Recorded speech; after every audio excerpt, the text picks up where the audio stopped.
you can do is just tell the truth and trust in the American people that over time they're going to know what the truth is. Yes, it is time for the truth. Right here, right now. This is the Conservative Syndicate. Real conservative talk from real conservatives. With your host, John Matthews. It's a latter-day prophet. Baying against the hypocrisies of our time. And Joe Hakos. You want answers. I want the truth. You can't handle the truth. The Conservative Syndicate is comprised of some of the most informed pundits and activists available today. Together, we seek to tear down the imaginary wall of separation between church and state through education, information, and engagement on the religion of politics and the politics of religion. And now, your host on the globally syndicated Conservative Syndicate, John Matthews and Joe Hakos. And how are we doing out there all across this great land of ours and around the world? It is that time. It's time for the Conservative Syndicate coming to you this lovely Monday afternoon, evening, depending on where you're at, a day after Easter. And I certainly hope you all had a great Easter. We had an outstanding one at the Matthews clan, and just a really nice day at church. Nice day fellowshipping with people, with family, just doing what we do as Americans on days like Easter and other great holidays. Glad to have you with us tonight. And, well, wow, what a busy week last week was. What a busy weekend, one of those weekends. Just some real quick observations about some of the things that took place over the weekend. You may or may not be aware of the fact that there was a suicide bombing in Pakistan that targeted Christians gathered in a park to celebrate Easter. And the reason I bring that up is because nobody else is bringing it up. We haven't heard anything from our illustrious president as to the targeting of Christians. Apparently, it only matters when we're targeting Muslims, and only then when we're threatening their self-esteem and prestige as some of the founding fabric of our nation, as our president has sometimes referred to Muslims. I don't know how many Muslims were in America when it was founded, but I can guarantee it wasn't too damn many. And I doubt they had anything to do with our founding at all. But, you know, because some of them are now sports figures, and even that's questionable in my mind. If you convert from Christianity to Islam, like Muhammad Ali, people like that, Kareem Abdul-Jabbar, does that really make you a Muslim? Does it really? Does it really do that? You know, is that, and so then everything that you contributed before that is irrelevant. You know, when it was, what was Kareem Abdul-Jabbar? What was his name? I forget what his name was. Oh, Lew Alcindor. When he was Lew Alcindor, were his contributions to America any less great than when he converted to Islam? You know, that kind of thing. I think that question bears being asked. Anyway, just throw it out there, just so that you know what's going on, and we know that you know what's going on. But I haven't heard a word out of our president about this bombing over in Pakistan that killed, I believe, 65 Christians gathered to celebrate Easter. I guess if it had been 65 Muslims, we'd be hearing Obama out there talking about the tragedy and let's not rush to judgment and all the other crap that we hear from this asshat every time he opens his mouth. So just to let you know. So what are we going to talk about tonight? Speaking of asshats, we are speaking of President Obama when I use that term. I use it almost exclusively for him and people that support him.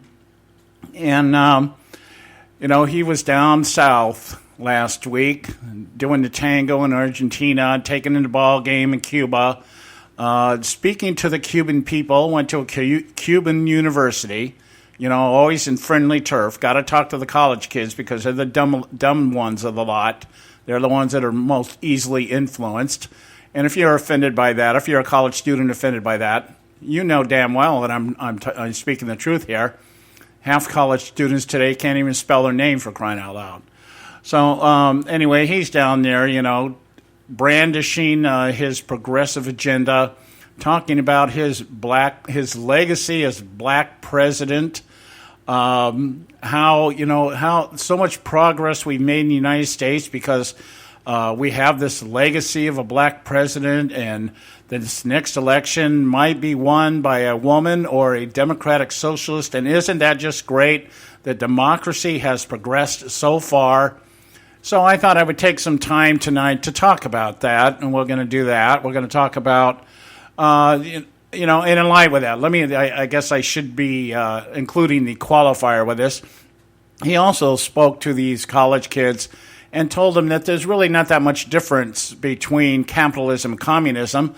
What you do is you just kind of pick whatever works, and that's always been the way Obama's tried to portray himself, some kind of centralist, pragmatic decision maker on what works, and it's the right thing to do, and we need to do it now, and all these other, cliches that we've come to identify this asshat by.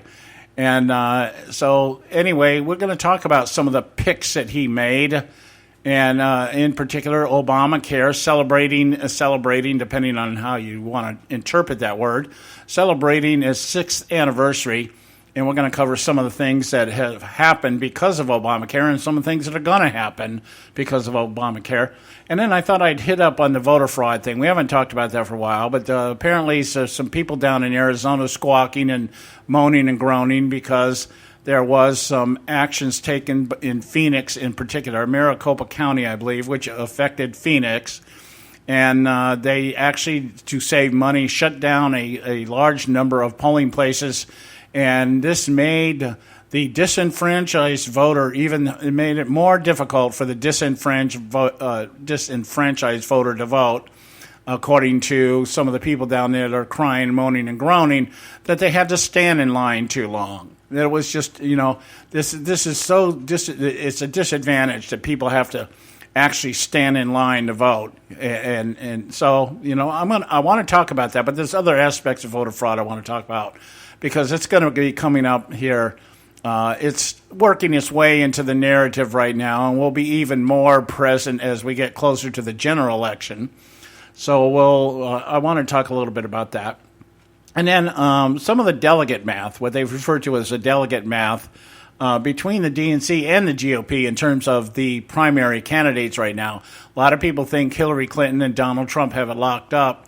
And while that pretty much looks like the case, there are some scenarios that could affect either one of these two people, and I want to talk about that a little bit tonight. So that's kind of what we're going to do today, go over the course of today. At the bottom of the hour, we'll be joining Bob Cardoso at Robert Cardoso Live for our twice a week segment we do with him on Monday and on Friday.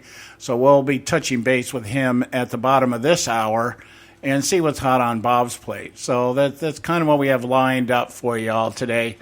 So anyhow, yeah, and there's so many things I want to talk about this week. But I do want to let everybody know that Wednesday and Thursday of this week, we will not be doing live shows. We'll be streaming archive shows from our various affiliates, because we'll be up in Sacramento participating in Franklin Graham's Decision America. If you don't know what that is, Franklin Graham has been going around the country and is meeting in the capital city of every state during this election season to pray collectively that this country turns around and starts heading back into the way and for the reason and purpose it was established. And so we're going to be going up there, my wife and I, and my pastor, the pastor of my church. We're going to be heading up to Sacramento to participate in this event. So we'll be heading up there Wednesday, participating in the event on Thursday, and then coming back Thursday night. So we'll be back live on the air Friday, and we'll give you a kind of a report of what we see and hear up there. So just to let you know right now, Wednesday and Thursday of this week, we'll be streaming archives. We'll probably redo the show today, and redo the show that we'll be doing tomorrow. I think that's what we have scheduled, the way we have it scheduled. So if you missed part of it, you'll be able to pick it back up. And, just sometimes repetition is good. Repetition is good. So having said that, we're going to go to our first break, and then we'll be back and we'll get into today's festivities. Stay with us right here at the Conservative Syndicate. Don't go away. We will be right back. You can catch all our archives at theconservativesyndicate.net. The Conservative Syndicate. Real conservative talk from real conservatives.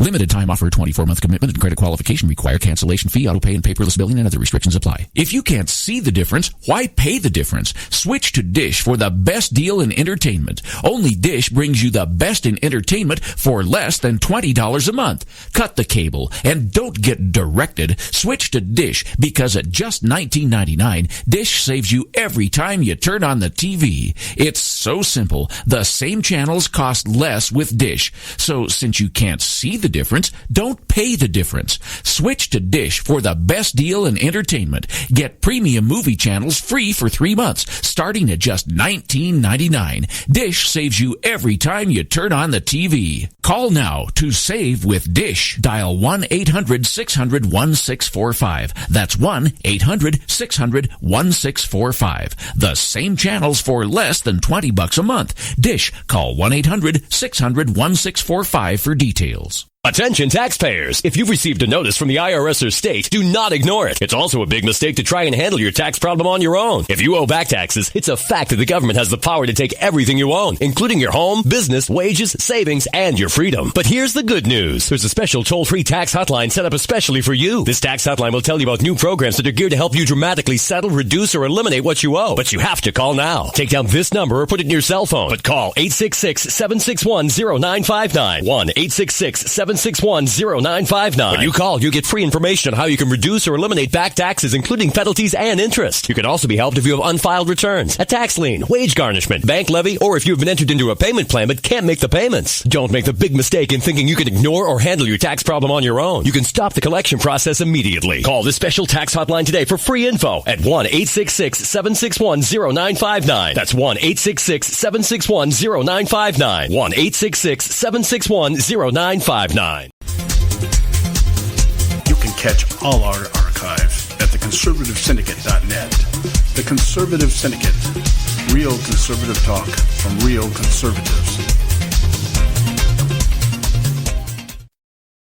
Limited time offer, 24-month commitment and credit qualification require cancellation fee, auto pay, and paperless billing and other restrictions apply. If you can't see the difference, why pay the difference? Switch to Dish for the best deal in entertainment. Only Dish brings you the best in entertainment for less than $20 a month. Cut the cable and don't get directed. Switch to Dish because at just $19.99, Dish saves you every time you turn on the TV. It's so simple. The same channels cost less with Dish. So since you can't see the difference, don't pay the difference. Switch to Dish for the best deal in entertainment. Get premium movie channels free for 3 months, starting at just $19.99. Dish saves you every time you turn on the TV. Call now to save with Dish. Dial 1-800-600-1645. That's 1-800-600-1645. The same channels for less than $20 a month. Dish. Call 1-800-600-1645 for details. Hey folks, if you're like me, you don't place a whole lot of trust in today's media for the real truth and facts regarding the volatile world of finance and politics.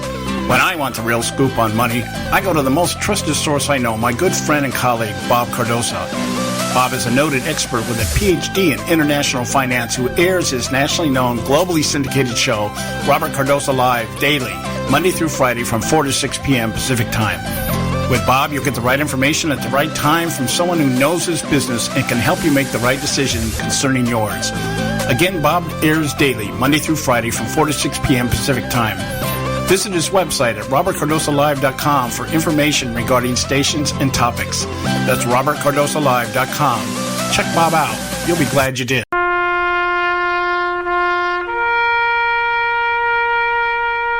Read something recently worth thinking about. It's the soldier, not the campus organizer, who's given us freedom to demonstrate. It's the soldier, not the reporter, who's given us freedom of the press. It's the soldier, not the poet, who's given us freedom of speech. It's the soldier who serves under the flag, who defends the protesters' right to burn the flag. Isn't it time now to demonstrate that we support our troops? Were it not for the brave, there'd be no land of the free. Fred Thompson's message was brought to you by citizensunited.org.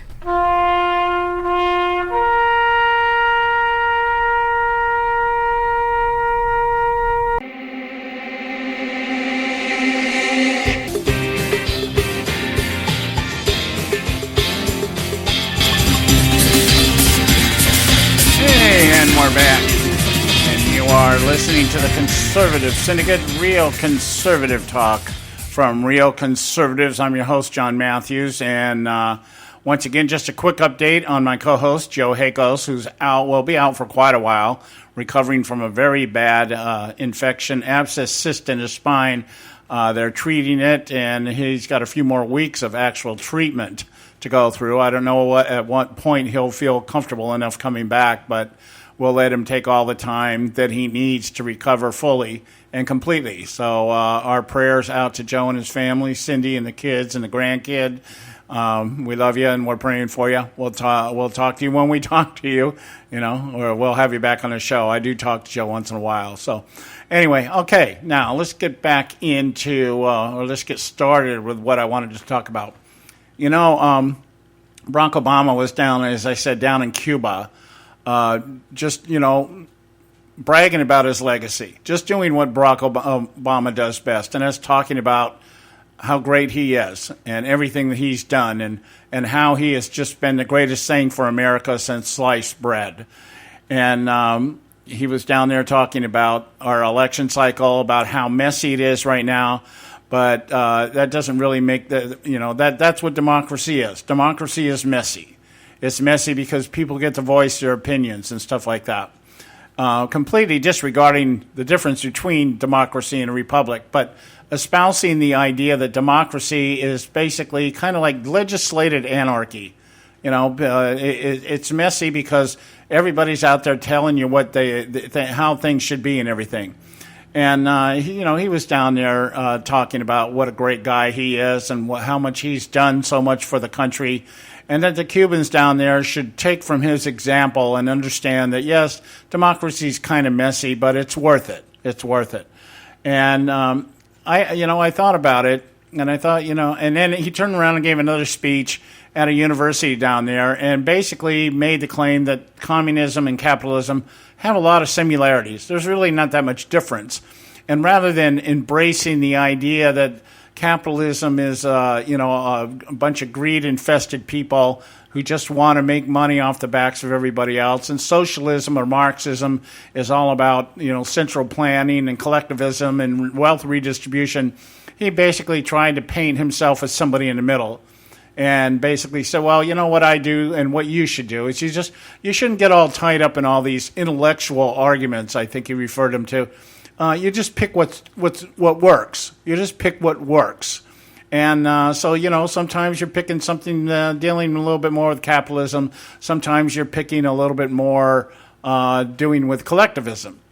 And I'm going to expound on that in a little bit here. But I just wanted to, as I was listening to this, I thought to myself, of course, being a conservative and not believing that anything, absolutely nothing Obama has done has been productive towards the idea or the concept of a capitalistic republic, has everything to do with a socialistic or Marxist collective ideology. This ideologue, this attitude and premise from everything that comes out of his mouth is that it has to be fair, and there has to be fair share or fair chance, or it's all about socioeconomic fairness and all this other stuff. And I got to thinking, maybe it's worth taking a few moments and just looking at this stuff. Now, let's start this conversation off here with an article I touched on briefly, I believe 2 weeks ago. Well, it was back on March 22nd, so that would have been last week. I think I mentioned it in passing, didn't really go into the details of it. But Bill Clinton was out, of course, campaigning for his wife, because that's what you do when you get caught with your zipper down and you spend the rest of your life trying to make it up to your old lady for what you did. and he's out there campaigning for Hillary. And he was at, let's see where he was at here. He was in Spokane, Washington on March 21st, I believe it was. And he was speaking to the Democratic caucuses in Washington State. And he says, if you believe we've finally come to the point where we can put the awful legacy of the last 8 years behind us, and the 7 years before that when we were practicing trickle-down economics and no regulation in Washington, which is what caused the crash, then you should vote for her, meaning his wife, Hillary Clinton. Now, I think it's worth noting that he referred to the last 8 years, the failure of the last 8 years. If we put the awful legacy of the last 8 years behind us, and that word legacy was not lost on me when we had Barack Obama down in Cuba talking about the legacy of a black president. Okay? He's down in Cuba, and he says, just consider this fact about the American campaign that's taking place right now. You have two Cuban Americans in the Republican Party running against the legacy of a black man who was president, who is president, while arguing that they're the best person to beat the Democratic nominee, who will either be a woman or a Democratic socialist. Who would have believed that back in 1959? That's a measure of our progress as a democracy. And, of course, we as conservatives define democracy as not what people perceive it to be. A lot of people, when you talk to them about democracy, because so many people in America today are not educated in terms of the different types of governments there are out there, they just have, probably flashes in their head. Well, if you say socialist, what do you think of? Well, you think of Russia, okay? But not really understanding how Russia works. That's about as far as it goes. Russia, bad, okay? That's why the Democrats have spent decades trying to hide the fact that they believe in socialistic ideologies, because we, especially during the Cold War, came to identify socialism as not a good thing. Stalin was not a good leader in terms of what happened when Russia became a socialistic republic. There's a paradox for you, a contradiction in terms, a socialist republic. And we know that because of Stalin, millions and millions of his own people were either imprisoned or killed because of their opposition to his way of doing things. So Obama's down there telling everybody about, you've got two Cuban Americans now running against the legacy of a black man who's president. And then we have Bill Clinton up here telling the group in Spokane, if you're ready to move on from the failure of the legacy of the last 8 years, of course, Bill Clinton tried to walk this all back. Said no, what he was talking about was the bad Republican Party, the legacy of the bad Republican Party over the last 8 years. And, of course, the 7 years before that would have been under George W. Bush. Of course, before that, I guess it was okay, because who was president then, of course? Oh, Bill Clinton. Bill Clinton, okay? So my point being is that Bill Clinton is talking about how bad it's been for the last years. Now, let's just take it a step further. Hillary Clinton is out there on the campaign trail, basically during her speeches, saying basically the same thing her husband's saying. The country's not doing well. We need leadership. She's basically like Barack Obama never really even served 8 years or 7.5, going on 8 years in office, because in her eyes, things are still bad. We need leadership. We need to turn things around. We need to build on our economy. We need to have better relations with our international allies, and et cetera, et cetera. So she's not really giving credit for Obama, except if Obama comes up in the topic, in the subject line, then, it's like, okay, well, Obamacare, I will build on Obamacare. Bernie Sanders is bad because he wants to turn it into a single-payer system. I think, Obamacare is good, okay? Well, Obamacare is nothing more than a rehashed Clinton care. Remember, Hillary was the one that first pushed what we now know as Obamacare, and she's going to build on that. So when we talk about looking at this great progressive movement that we've had in the United States, according to Barack Obama, what do we have to address first? Well, I think we need to take a look at the past. Because if you look at the past, you have a pretty good idea what's going to happen in the future if you continue doing the things that have been happening in the past. So Obama's telling the Cubans down there, you can learn from our election, and you can see the great progress we've made in democracy, which is basically taking a capitalistic system and turning it into redistribution of wealth through more and more regulations that mirror socialistic, Marxist, and communist, nationalist even, types of ideologies being mixed in with capitalism, which to me is what democratic socialism is. Nobody's ever really defined democratic socialism. Democratic socialism to me is what Obama is talking about here, using whatever works to get the agenda advanced by whatever measures you want to advance it. Disguising it as centralism and pragmatism, but basically what it is collectivism. And it's collectivism, and then what you do with the Democratic side of it is you let the people think that they're helping you or they're determining what direction the government is going in, when actually it's vice versa. It's the government telling the collective, this is what I think or this is what we think needs to be done, and you just join on in with us, and you'll get a piece of the pie. You know, we'll throw you a bone, you know. We'll make sure you're all taken care of. So those things are kind of, you know, that's the overview. That's the general perception here.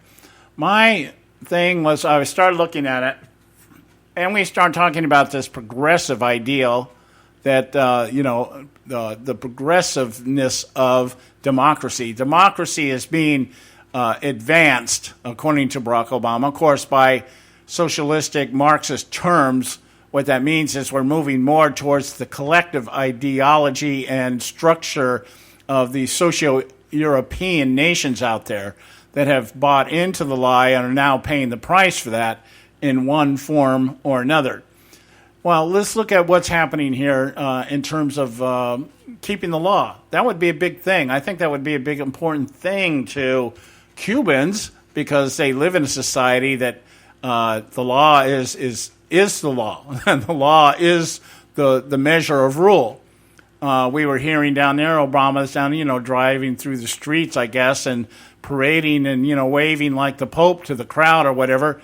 And we're hearing of demonstrators being arrested and incarcerated and everything else because they were trying to either protest Cuba or protest the United States. There's different people protesting different things down there. But they were quickly silenced, pulled off the streets. There's democracy in progress for you. And Obama's down there, I guess, thinking he's going to wave his magic wand. And of course, everybody's going to see that, the legacy of a black president or half-white president in the United States is great. And it's accomplished a lot. And it would be a great thing for Cuba to embrace. You know damn well Cuba's not going to embrace anything that we're doing up here. They're not concerned about that. Raul Castro has made it clear, I'm not really interested in bringing America ideals and values down here to Cuba. We're doing just fine, thank you. What we want is that trade path open back up so we can make some money down here. Those of us in power need some money. It's not going to trickle down to the people, that's for damn sure. So, but getting back to this thing with Loretta Lynch, and I'll probably have to talk about this. I think we'll probably be talking about this when we get on with Bob's show in about 5-6 minutes here when we do our segment with him right after our commercial breaks, which we should have to take. Well, we need to take right now. Time for commercial breaks. When we come back, we'll be hooking up with Bob Cardoso over at Robert Cardoso Live, and we'll see what's on Bob's plate. We'll see if we can get part of this dialogue in with what he's thinking. So stay with us right here at the Conservative Syndicate. Don't go away. We will be right back. You can catch all our archives at theconservativesyndicate.net. The Conservative Syndicate. Real conservative talk from real conservatives.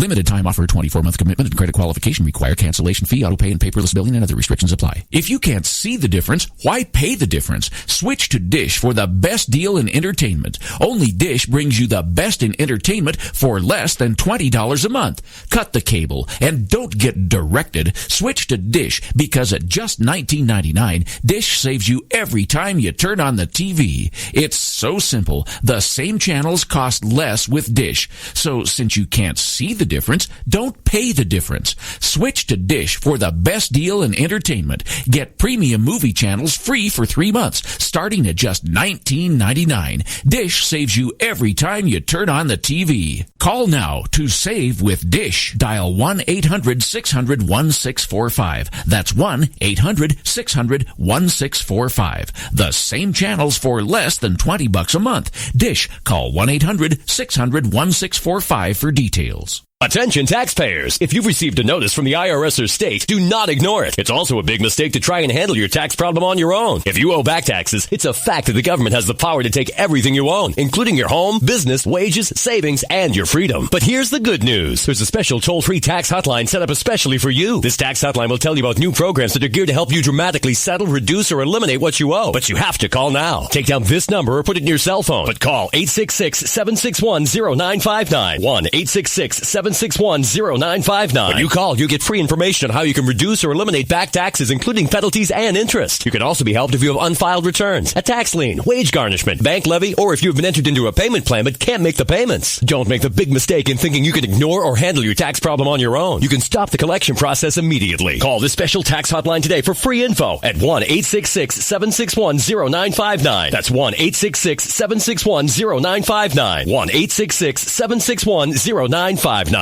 Term life insurance. It can be a powerful way to protect your assets and your family. You work hard to earn and save your money to build a nest egg for the future. Don't let it get wiped out because you didn't plan ahead. Take the time now and make a small investment in $500,000 or more in quality term life insurance. Call the Term Lifeline and let us shop the best companies to give you the lowest rates. We specialize in policies of $500,000 and above. Ask about some of our 10 and 20-year fixed rate plans with guaranteed rates. Call the Term Lifeline right now for your free insurance quote. 800-870-3609. 800-870-3609. You owe it to yourself to protect your family and your assets. Make term life insurance part of that plan. Call the Term Lifeline right now. 800-870-3609. 800-870-3609. Folks, if you're like me, you don't place a whole lot of trust in today's media for the real truth and facts regarding the volatile world of finance and politics.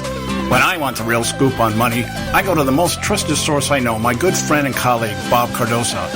Bob is a noted expert with a PhD in international finance who airs his nationally known, globally syndicated show, Robert Cardoso Live, daily, Monday through Friday from 4 to 6 p.m. Pacific Time. With Bob, you'll get the right information at the right time from someone who knows his business and can help you make the right decision concerning yours. Again, Bob airs daily, Monday through Friday from 4 to 6 p.m. Pacific Time. Visit his website at robertcardosolive.com for information regarding stations and topics. That's robertcardosolive.com. Check Bob out. You'll be glad you did.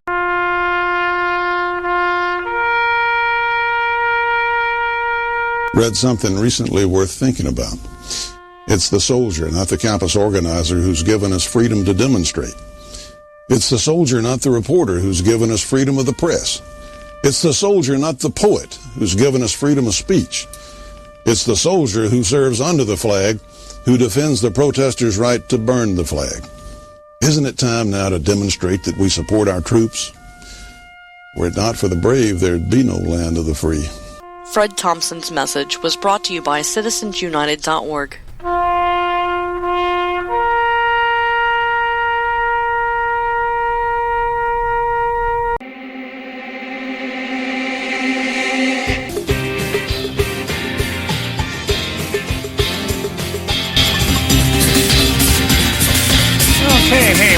We're back. You're listening to the Conservative Syndicate, Real Conservative Talk from Real Conservatives. I'm your host, John Matthews, along with Joe Hakos, who will eventually be back after he recovers from his treatment for his back that he's been having real problems with. But I think he's on the mend, finally on the mend. So anyway, having said that, let's get to Bob Cardoso over at Robert Cardoso Live, and let's see what's going on in his neck of the woods in terms of what's going on in his mind. And we do this every Monday. We hook up with Bob. Hey, John, how you doing this fine Monday afternoon? Hey, how are you doing, my friend? How was your vacation? Oh, it was terrific. Thanks for asking. Well, I can tell you, of all the places to pick, it was wet and cold. Well, you know that's the effects of global warming. Yeah. Well, you know what? Unfortunately, where I'm at now in California, it's also wet and cold. So I'm not, I came home to the same stuff I left. Well, that cold air always comes from the north, they tell me. So, yeah, that's for sure. Hey, listen, before we get started, can you give us an update on our buddy Joe Hakos? Joe's doing quite well here. What they did was they located an abscessed cyst in his back and his spine, and so they're having to treat it. Basically, think of chemo but with antibiotics, and so they're just blasting this thing into oblivion. I've talked to him a couple of times. He's feeling good, but he's weak. He's lost a lot of weight. He said close to 50 pounds. Holy cow! Yeah, so he's taking. I just tell him, take your time and recover. But he's back. He's back up, moving around. I think he actually went back to work. So wow. he's doing much better. So that's a good report. I'm glad to hear that. Yeah. Hey, listen, I understand that you're really ticked off. I mean, really ticked off because they're doing it in Arizona, right? Well, and I'm not ticked off. Some people are ticked off. Okay, I can understand. I understand the situation, what's going on down there, but it is as is everything else. It's subjective. One of the things we talk about as conservatives is the understanding of the possibility and the probability of voter fraud. With the way that everything is going these days, we know that in past elections there have been instances of voter fraud. I think it was Bob Bennett out there in Colorado, I believe was the first one that really brought it to the surface. His people were out digging through university trash bins looking for absentee ballots of people that no longer attended the university, and of course using them to get him reelected office and stuff. We see stuff like this going on. You've got the old tales of somebody showing up in Chicago and identifying himself as Eric Holder and actually voting for Eric Holder, using Eric Holder's ballot.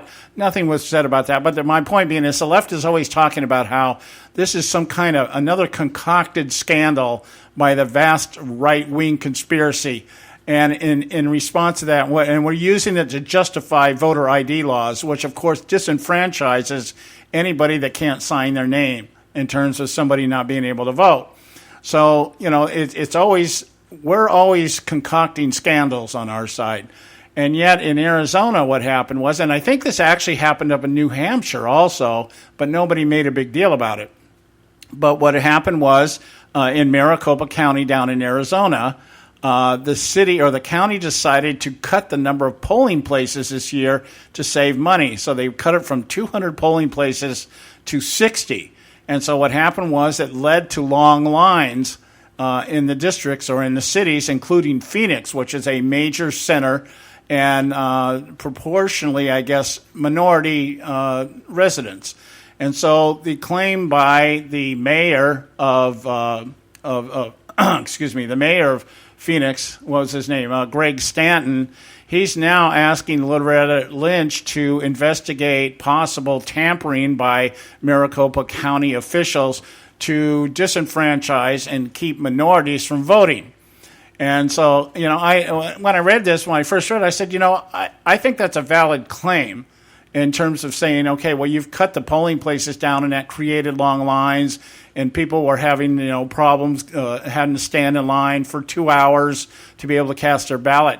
But the argument that came out of this guy was just so, I don't know, this is what the part of it that ticked me off, is that he's down here telling people, he says, I'll read you a little quote here. He says, long lines are bad for everyone, but they particularly hurt the least advantaged who usually have less flexibility in their schedules than more affluent people do. It's often quite literally true that poor voters can't afford to wait to vote. If you're a single mother with 2 kids, you're not going to wait for hours. You're going to leave the line. So tens of thousands of people were deprived of the right to vote because they had to stand in line. And I'm like, how easy do we have to make it to vote? John, just to interrupt for a second, first of all, if they know that they've eliminated a lot of the voting places, isn't it just a matter of common sense to say, hey, if I have a time issue, I'm going to get up early and be the first one in there? Or, that's not stopping you from voting. It's an inconvenience if you decide you're going to vote at the last minute, I suppose. But I don't see that. On the other hand, did I get you right? Are you opposed to voter IDs? No, I'm not opposed to it. What I'm saying, that is what the left argues. That's what their argument is. Our counter is to avoid voter fraud, of course, as a conservative, is that people should be able to identify themselves. Well, hell, if you got to identify yourself. If you have a gun, you got to have a license. If you're going to drive, you got to have a license. Right. If you're going to get married, you got to have a license. What's wrong with having a license to vote? Well, here's where the argument gets so murky all the time, and this is what pisses me off about it. Is that you sit there and you say, you listen to some of the arguments from people on the left. I've heard them say things like this. Having ID makes it harder for people to work to be able to make it to a polling place. And I'm like, well, how are you getting a job if you don't have ID? Yeah. How are you cashing your check if you don't have ID? How are they even getting to their job? Yeah, how are you even? Are you driving to the job without a license? Yeah. That kind of thing. Now, I am all for doing something like, let's say if somebody doesn't know how to go down and get a license or an ID, you know what? Bring your utility bill. Something that tells me that you're at this address that we have you listed on the polls here, and that we can mark you off as being here, having shown up. Yeah. But the idea is that I guess you don't need ID to work. You don't need ID to cash checks. You don't need ID to get welfare benefits or any other government program. But for some reason, voting should be exempted from being identified. Now, well, yeah, but you know what? I don't think that's right. I think you do have to have ID to work. You've got to have a Social Security number. You have to have you have to fill out a 9-9 form, and that's proof of your right to work. And I think to get disability, I don't know about disability, but to get welfare and stuff like that, I think you do have to show some kind of identification, don't you? That was always my understanding, and that's why the argument is so lame. The argument is only being made for the same reason they make all the other arguments, and that is to try to portray conservatives as bigots. Well, let me ask you this, John, because I really don't know, and I should know. I've been in every state in the United States. But California, for years and years and years, have provided individual ID cards for those people that don't have driver's license. They look like a driver's license, but it's a California ID. And it doesn't seem to me that it was imposing any difficulty for anybody. No. My wife has one of those. She doesn't drive. She has a California ID. And it looks just like a driver's license, except it just has somewhere stamped on there, not a driver's license. Yeah. I mean, what's the big deal? Well, the big deal is that because the Democrats, because the left employ all these different measures to use fraudulent types of voting, the absentee ballots, mail-in ballots, things like this. They want to have a voter ID. It limits their ability to use fraud. Yeah. You can have some, when we've had cases of, in the 2012 election, or 2014 election, one of the representatives up in Maryland running for the House had to disqualify herself because they found out she was voting in 2 states. So it's like, if this stuff is happening and so the argument is, well, it isn't really happening to the degree that we have to worry about it too much. This is just that right-wing conspiracy out there wanting to disenfranchise and to obstruct people from being able to vote.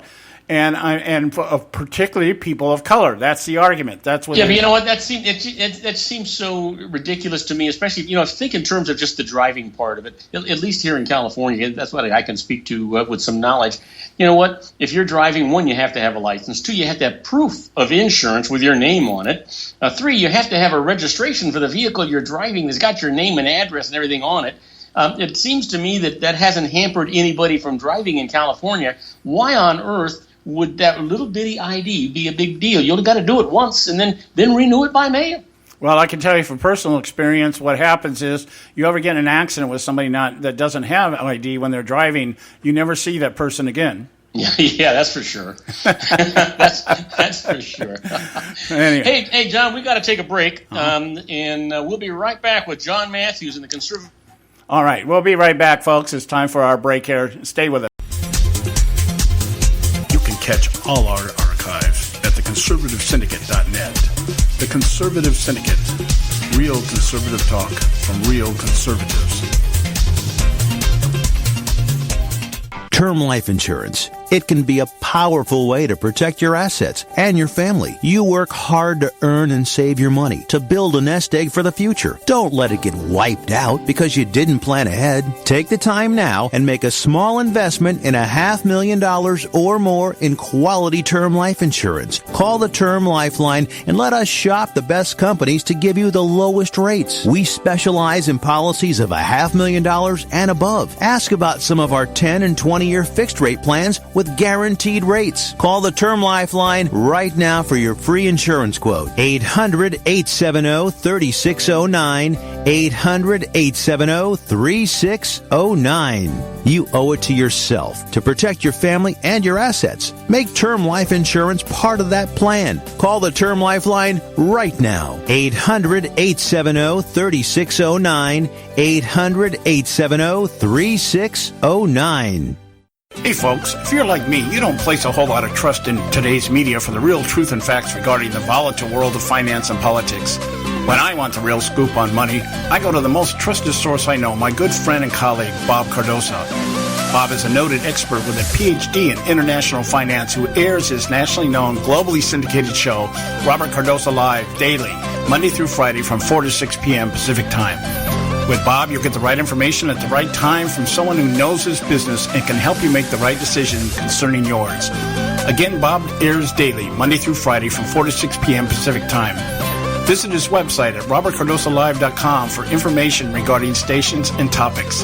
That's robertcardosolive.com. Check Bob out. You'll be glad you did.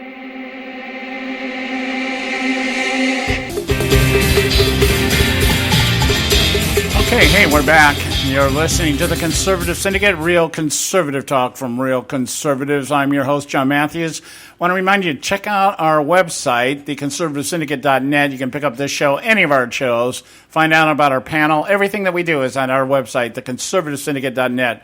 Let's get back with our good buddy over here, Bob Cardoso at Robert Cardoso Live, and we'll finish up our segment with him today. And then Bob calls in on Friday, and we put him on the hot seat. Today we're on his show. Friday he comes on. He's on our show. So we'll wait for him to hook up here, and we'll get back to our discussion here about the voter fraud situation that's being magnified down in the Arizona area. And listen, well, what's going on here? How come we're not connecting with Bob out here?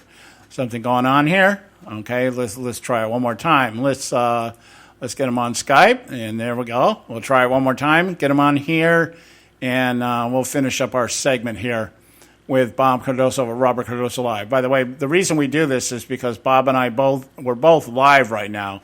Our show actually goes on the air at the same time from 3 to 5 out here in the West Coast. John Matthews in the Conservative Syndicate. Hey, John. I'm back. Glad you're back. Yeah, you know, this situation here with the voter fraud is it feeds into the bigger argument that's going on right now. And the claim by the mayor down there, Greg Stanton down there in Phoenix, is that the Supreme Court in 2013 had gutted the Voter Rights Act of 1965, which was created at a time when there was still a lot of racial discrimination going on down south. So basically what the Voting Right in 1965 said, the Voting Rights Act said that states had to get federal approval before they changed districts or changed rules and how people could poll and everything else. And this was to ensure that the minorities were not being discriminated against or not being hindered in going out and exerting their right to vote. So in 2013, the court decided 5-4 that that was no longer necessary, given the fact that we now have a half-white president. It doesn't seem like the racial barriers are such that we should be telling states that they need federal approval. So once that was gutted, a lot of the states started coming up and saying, okay, we're going to require voter ID, which I think is very realistic and very, unless you want to cheat the system, changes in the system like this shouldn't be a big deal. No. You know what? I just see it as almost a ridiculous conversation to have, in that it should be no big deal at all unless you're one of the guys that wants to cheat. Right, and that is what's actually been going on here. When you think about the fact that, especially in the last 2 to 3 elections here, we have had the difference of votes. I was listening to, I had Donna Fusia from, she's a former Fox anchor, and she was on my show last week, and she had pointed out to me the fact that in 2012 election, Barack Obama got reelected. In terms of the popular vote, he only won by 350,000 votes. And it was because he took so many of the states, the large states with the large electoral college numbers. When you look at a map, Obama only won about 13 or 14 of the states in the country in terms of voting, the popular vote, but he won those electoral votes, but they were huge. And so he was able to, amass a large number of electoral votes. So this is something that the Democrats are afraid of, especially in a year like this, where there's not a whole lot of excitement in the Democratic group to vote for Hillary. Bernie Sanders people are the ones that are igniting and inciting everything. They're the ones that are out there voting. And there's a lot of those people that are pulling the same thing that we're hearing on the other side with Trump. If Sanders does not get the nomination, they're not voting at all. And so the Democrats are in dire need of getting votes from wherever they can get them. And I was looking at over the weekend. I did some numbers here. I was looking at a lot of the things that were going on and what they refer to as the delegate map. Who needs what in order to secure the nomination in their respective party. And what I saw here, the numbers that I saw up to now, there have been almost 5 million more Republicans voting in this election cycle than there have been on Democrats. And so what's happening here is that the left is looking at this idea that, well, if Hillary ends up being the nominee, a lot of the Bernie Sanders people aren't going to vote. So she's going to be in a big fix.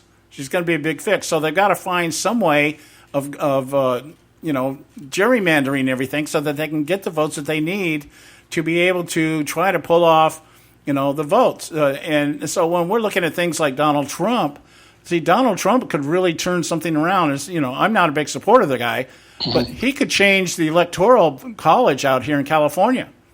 If he takes California or if he takes New York in a general election, boy, this thing becomes really tight because those are the two states that have kept the Democrats in office for the last 2 terms. So they're really pressed to try to make sure. Oh, I've been put on hold here with Bob. Okay, but they've been pressed in. They're being pressed very hard to find ways of getting people to vote.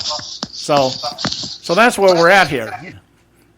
Well, you know what? It just seems to me that even when you look at the democratic system that they have for the electoral votes, it doesn't make any sense at all. You see there was with Hillary, who has all these super delegates, right? That it's just an arbitrary thing. And so Sanders, even if he had a chance, starts off 1,000 votes behind simply because of these pre-dedicated super things. I think there's something wrong with that. If you took away these super delegates, they'd be within 200 delegates of each other. Well, and there is a lot going on here with the super delegates here. Bernie Sanders understands what he's up against, and he is now actually petitioning and saying, you know what, and actually last week, some of the super delegates that were formerly for Clinton have pulled and gone with Bernie Sanders.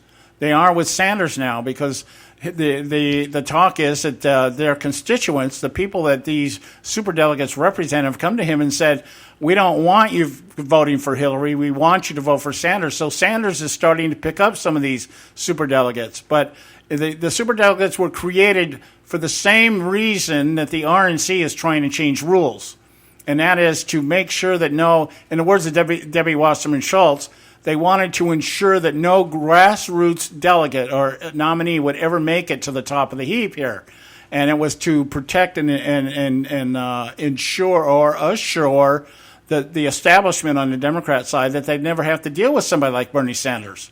The RNC, they have the rules. They just changed the rules for the same exact reason. And now the RNC is talking about chucking the rules out altogether and going to Robert's point of order in a brokered convention to determine who gets what and who ends up being the nominee.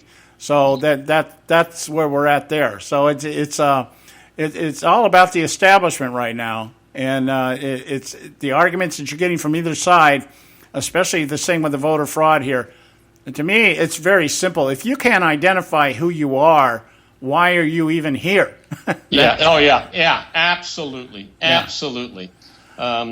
Well, John, you know what? Let's give out your contact information. I've got to leave a little bit early. You keep getting cut off, not because of you, but we have a guest that's calling in. They're calling in early. They know that they shouldn't be doing it, and it keeps cutting you off. And what I want to do is to eliminate that. So why don't you give your contact information out, and then I'll see if I can't get this person straightened out. Okay, you can find us at the conservativesyndicate.net and pick up all our archives, find out what you need to know about our panel, what we do on the show, what we're all about.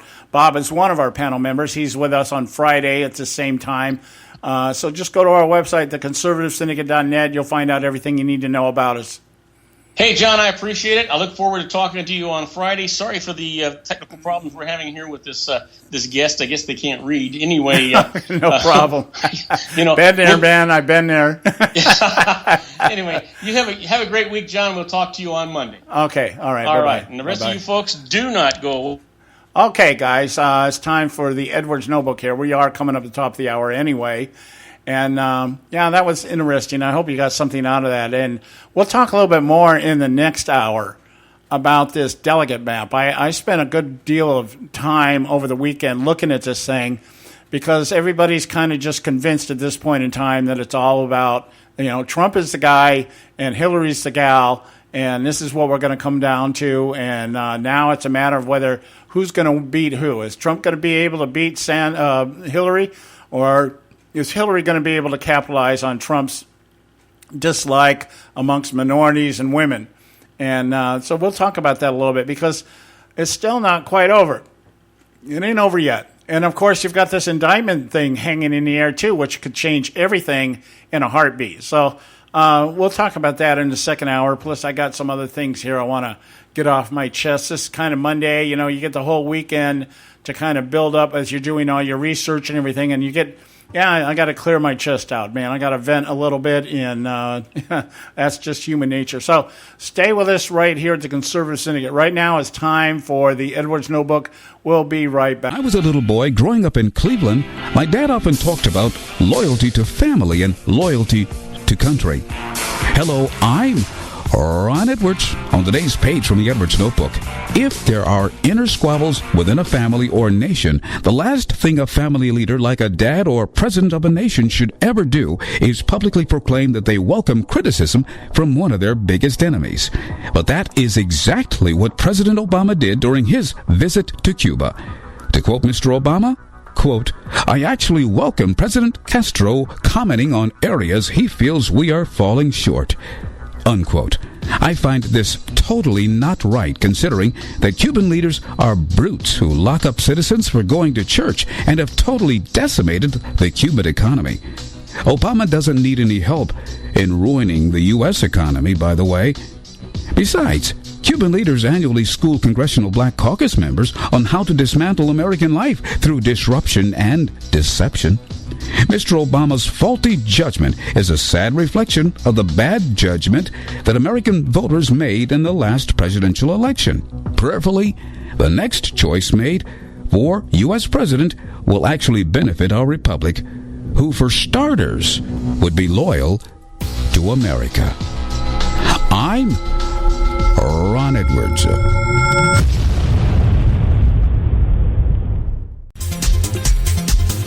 You can catch all our archives at theconservativesyndicate.net. The Conservative Syndicate. Real conservative talk from real conservatives. When our water heater broke down last month, it was a nightmare. It took 5 hours for the plumber to show up, and he charged us a couple of $100 just to come out. Then it cost another $1,800 to put in the new water heater. By the time it was all said and done, I felt like I'd been taken. But what else could I do? The smartest thing you can do is get a home warranty from American Residential Warranty. Their home warranties pay to repair or replace all your major appliances when they break, and they will break, and at the worst possible time. Call American Residential Warranty right now for free information on home warranties starting at just pennies a day. Don't wait for your refrigerator to stop running or your ceiling fans to stop turning. Call American Residential Warranty right now. Ask how you can save up to 50% on washer and dryer coverage. Just call 1-800-790-5960. That's 1-800-790-5960. Again, 1-800-790-5960. Call now. Prices are for base buildings only. May not be available in some areas. Attention business owners, do you want a stimulus package that really works? Before you spend thousands of dollars more than you should on your next building project, listen to this. General Steel has a stimulus package designed to help you save as much as half the cost of conventional construction on your next building. As much as half. That's right, General Steel can save you thousands of dollars with a pre-engineered steel building designed for your business or church. How about a 50 by 100 foot building for under $30,000? So don't pay thousands more than you should without calling General Steel first and save as much as half the cost and time of conventional construction. With the projected demand for steel in Japan and China, prices may be skyrocketing. 877-927-3360. 877-927-3360. 877-927-3360. Folks, if you're like me, you don't place a whole lot of trust in today's media for the real truth and facts regarding the volatile world of finance and politics. When I want the real scoop on money, I go to the most trusted source I know, my good friend and colleague, Bob Cardosa. Bob is a noted expert with a PhD in international finance who airs his nationally known, globally syndicated show, Robert Cardosa Live, daily, Monday through Friday from 4 to 6 p.m. Pacific Time. With Bob, you'll get the right information at the right time from someone who knows his business and can help you make the right decision concerning yours. Again, Bob airs daily, Monday through Friday from 4 to 6 p.m. Pacific Time. Visit his website at robertcardosalive.com for information regarding stations and topics. That's robertcardosalive.com. Check Bob out. You'll be glad you did.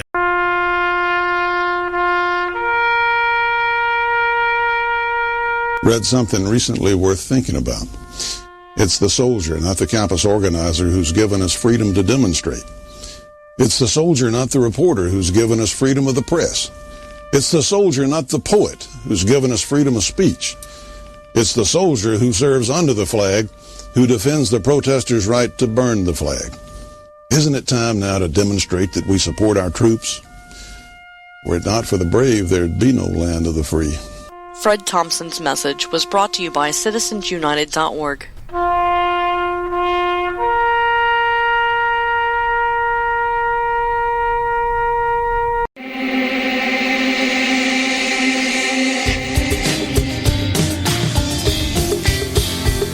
Hey, all you can do is just tell the truth and trust in the American people that over time they're going to know what the truth is. Yes, it is time for the truth. Right here, right now. This is the Conservative Syndicate. Real conservative talk from real conservatives. With your host, John Matthews. The latter-day prophet. Vying against the hypocrisies of our time. And Joe Hakos. You want answers. I want the truth. You can't handle the truth. The Conservative Syndicate is comprised of some of the most informed pundits and activists available today. Together, we seek to tear down the imaginary wall, a separation between church and state through education, information, and engagement on the religion of politics and the politics of religion. And now, your host on the globally syndicated Conservative Syndicate, John Matthews and Joe Hakos. And we're back. Here we are, hour two. Hour two of the Conservative Syndicate coming to you live right here out here from the old left coast. Across this great land of ours and around the world, nationally acclaimed, globally syndicated, the Conservative Syndicate. And we're glad you took the time to join us tonight as we continue here on our discussion here about what I refer to as the Obama legacy, or as Obama refers to, the legacy of the black president. And I'm going to talk about that a little bit more here. But not just directly, within the context of everything else that is going on here. And as I said at the beginning of the show, we need to sometimes look at the past to be able to determine what's going to happen in the future if we continue to go down the same line of thought and action. And as I was pointing out last hour, one of the great hallmark accomplishments of Barack Obama has been his choices of Attorney General. And one of those choices is the current woman that's in there right now, Loretta Lynch. And she has been moving here to, I guess, dictate to states through directives. I guess maybe a directive would be the equivalent to an executive order kind of like thing. And what she has done, I talked about this briefly, I think, last week again. One of those things I talked about in passing, and it's just more appropriate right now to talk about it in line with what's going on. Because one of the things that I want to point out here in this particular instance with what we're talking about here in terms of the Attorney General's office issuing directives to municipalities and states, telling them how to deal with people who have been cited or arrested for things, and cited and convicted, and anything that equates apparently to paying a fine. And she's like, you can't do that to people that are poor. People that can't afford to pay the fines shouldn't be jailed, or they shouldn't be incarcerated, or they shouldn't be made to do, restitution through community service or whatever. And of course, the other side of that argument is, or the parallel to it is what? It's that people who can't pay fines are usually people of color. And therefore, the system has been geared to be another racist system to target the minorities and people of color, and for the purpose of generating revenue. Minorities are a cash cow for cities and municipalities to collect money. Okay? Now, I can tell you this. I don't argue and I don't contest the idea that cities often pass laws and do things for the purpose of generating revenue. They'll tell you it's for safety. For instance, red lights, putting cameras at red lights. And the idea is, this makes it safer because we pick up the violators, people that run the red light or make an illegal turn or whatever it is, and we catch them on camera. And so therefore we are contributing to the safety of the community this way. Well, that may be the case, but when you're paying a $500 fine for running a red light, there's a little bit more than gouging there going on, and so that's for the purpose of generating revenue. And one of the ironies of it is when you talk to people, I got a ticket from this once, and I got stopped. I was making a left-hand turn, and the light changed yellow. I was in the intersection, and the light had changed yellow, and there was 3 or 4 cars ahead of us. We were all making a turn at the same time. And what happened was the car in front of us stopped. And so we were stuck in the intersection, and then the camera picked us up and issued us a ticket. It was a $500 fine. And so when I went down there and I said, geez, you're gouging here. First of all, if you looked at the picture, you'd see that we were all stuck in the intersection, but that in and of itself, a $500 fine for this. And of course, the argument was somebody's got to pay for the cameras. Okay, so it's like, okay, in my mind being the way that it works, I'm like, okay, the camera company, whoever built these cameras for the city, I'd like to know who they were contributing to in the elections of the city people that have put these laws into effect, that kind of thing, because that's how it works. It's like, okay, we got to make a law here, And in making that law, of course, that means that we're going to have to use a certain industry of one sort or another, resources or providers or vendors or whatever you want to call them. And you say, okay, what is who can I give this to? One of the biggest companies out here that we have corruption with is Waste Management, the people that pick up our trash. And the way that they do zoning and the way that they go about doing their business, it's all because of the eco-wackos that are out here, the environmentalists who want trash disposed of a certain way. So what do they do out here? They go out and they find landfills, and once they get these landfills to a certain size, then what do? They sell the landfills to real estate companies who build homes on top of them. Okay? We think, well, what's wrong with that?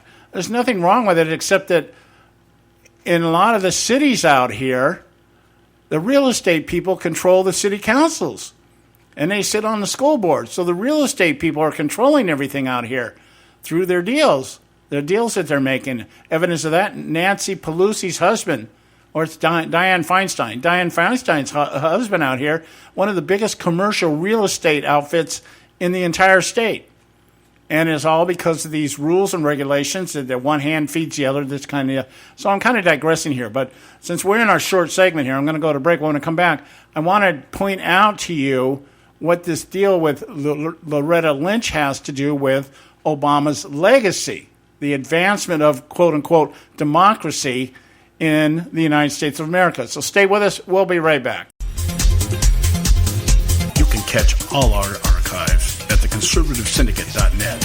The Conservative Syndicate. Real conservative talk from real conservatives. Term life insurance. It can be a powerful way to protect your assets and your family. You work hard to earn and save your money to build a nest egg for the future. Don't let it get wiped out because you didn't plan ahead. Take the time now and make a small investment in $500,000 or more in quality term life insurance. Call the Term Lifeline and let us shop the best companies to give you the lowest rates. We specialize in policies of $500,000 and above. Ask about some of our 10 and 20-year fixed rate plans with guaranteed rates. Call the Term Lifeline right now for your free insurance quote. 800-870-3609. 800-870-3609. You owe it to yourself to protect your family and your assets. Make term life insurance part of that plan. Call the Term Lifeline right now. 800-870-3609. 800-870-3609. Hey folks, if you're like me, you don't place a whole lot of trust in today's media for the real truth and facts regarding the volatile world of finance and politics. When I want the real scoop on money, I go to the most trusted source I know, my good friend and colleague, Bob Cardoso. Bob is a noted expert with a PhD in international finance who airs his nationally known, globally syndicated show, Robert Cardoso Live, daily, Monday through Friday from 4 to 6 p.m. Pacific Time. With Bob, you'll get the right information at the right time from someone who knows his business and can help you make the right decision concerning yours. Again, Bob airs daily, Monday through Friday from 4 to 6 p.m. Pacific Time. Visit his website at robertcardosolive.com for information regarding stations and topics. That's robertcardosolive.com. Check Bob out. You'll be glad you did.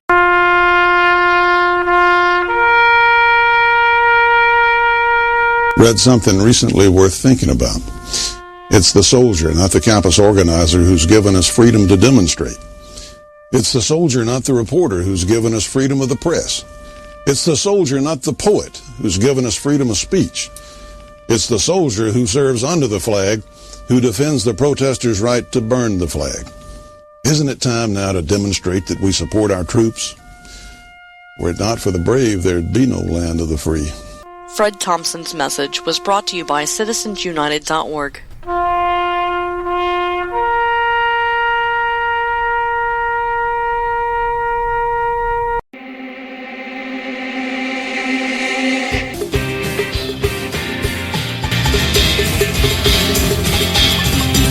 Okay, Welcome back. You're listening to the Conservative Syndicate, Real Conservative Talk from Real Conservatives. I'm your host, John Matthews, and I want to get right back into my conversation here because I was digressing here before the break. I was kind of getting off on a little different thread here.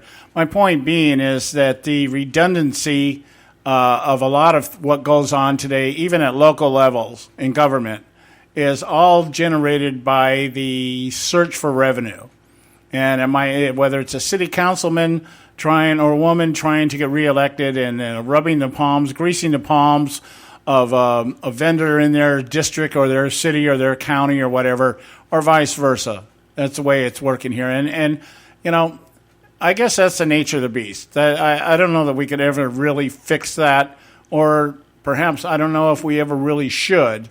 But here's my point here. I'm talking about Obama down in Cuba, telling everybody about the great legacy of America's first half-white president and how his changes have brought about the possibility of a woman president or a Democratic socialist, of course, completely negating the fact that he is a Democratic socialist by every definition of the word that we know, as well as a socialist, a Marxist, or whatever. He is a believer in collective ideology. The collective is the God, that kind of thing. And I'm just trying to point out some of the things that Obama has done or brought about in terms of this legacy, this great progressive movement that we've had in this country to fundamentally transform the United States of America. The country that does the greatest country in the world, according to Obama, but still needs to be fundamentally transformed. Loretta Lynch has come in with this 6,500, a directive to 6,500 municipal courts throughout the country to provide an avenue for offenders to perform community service or take advantage of amnesty days whereby outstanding arrest warrants are cleared for nominal fees. Failure to comply with these policies could trigger a Ferguson-style discrimination investigation, and Lynch is saying that she's already evaluating discrimination complaints against several court systems. So let me paraphrase this for you. Attorney General Loretta Lynch has determined that the high incarceration rate that currently exists in the United States of America of minorities, people of color, is due to the fact that cities and municipalities go out of their way to target these minorities for the purpose of generating revenue. That is the charge. And so what she's saying is that these communities and cities and municipalities should not be allowed to continue this practice of targeting communities of color for the purpose of generating revenue. Now, here's some common sense things out of this stuff. First of all, cities do this. Okay, we're not going to argue that point anymore. Here's my point. If so much money is being taken or extorted from these communities of color, where is that money going? Because it certainly isn't going into the infrastructure of the respective cities that we're talking about here. If minorities are being targeted at a disproportionate rate, and they're being extorted, this money's being extorted from them, where is that money going?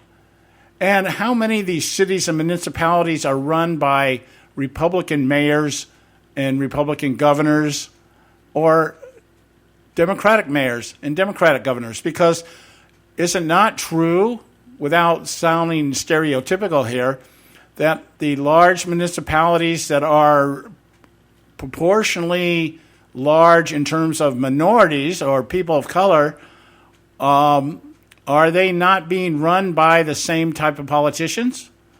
The Democratic politicians, these are the ones, you go to Detroit, Atlanta, L.A., some of these big metropolitan areas, and you look at who's running the show in these municipalities, and they're Democrats. And so here the question has to be asked, who's targeting them then? Are Democrats targeting the large minorities, the large communities of minorities and people of color? And is Loretta Lynch then trying to basically correct her own party? See, there's so many things out here. What this is, in a nutshell, what this is it's an attempt to send a warning shot out there that should anybody ever decide to try to do anything within the confines of law and order, common sense reasoning with law and order, and it ends up affecting communities of color to a degree that can be deemed racist in its nature.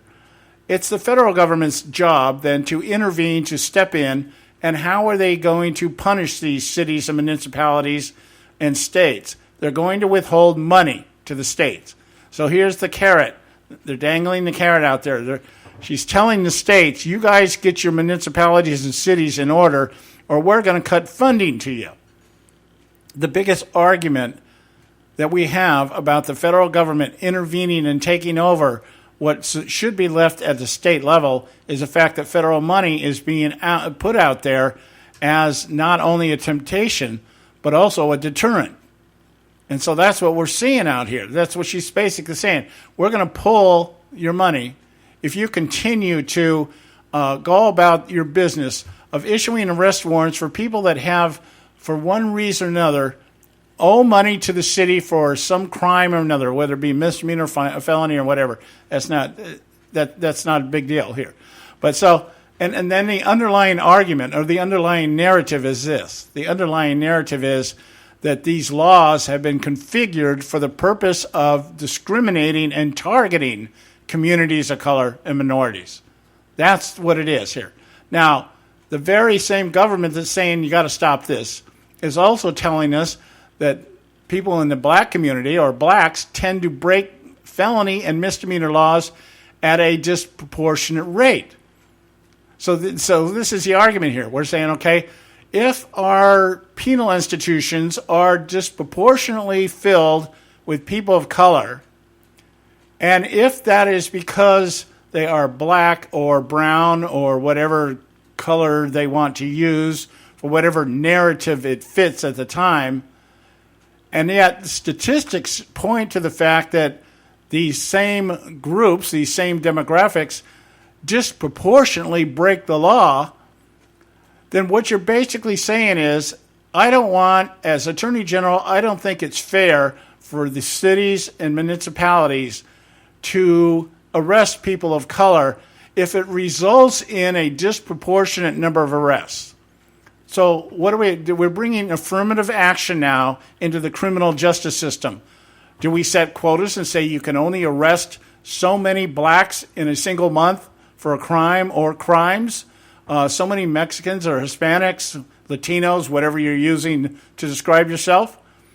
Do we have to start setting limits and quotas to make sure that the prison population is balanced based on race and culture and socioeconomic conditions? Is that what we're talking about here? So that nobody feels that they're being targeted, disenfranchised?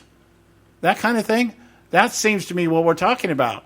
Because what she's then going on and saying that because there's federal money involved, the federal government can come out and say, basically say, you cities and municipalities are violating Title VI of the Civil Rights Act of 1964. You are violating the civil rights of people of color by arresting them in disproportionate numbers, even though those same numbers indicate that they are breaking the law disproportionately. Now, when we consider the fact that in the United States we have the population, the black population is about 12%, according to the latest census. 12%. All right? And they're saying about 50% of our penal system is filled with black folk. Okay? The federal data says and points out and confirms that incapacitation, those incarcerations, are justified because there is that proportional number, or disproportionate, as a liberal would say it, disproportionate number of people of color are being arrested and incarcerated. At 12% of the population, but yet 50% of the prison population is out of that 12%. So therefore, they are drawing the conclusion that because of that, it's not that there's more crime being committed by communities of color, it's that we are targeting them more. See, it's not that they're doing anything respectively wrong, is that we're just targeting them for what? For the purpose of generating revenue.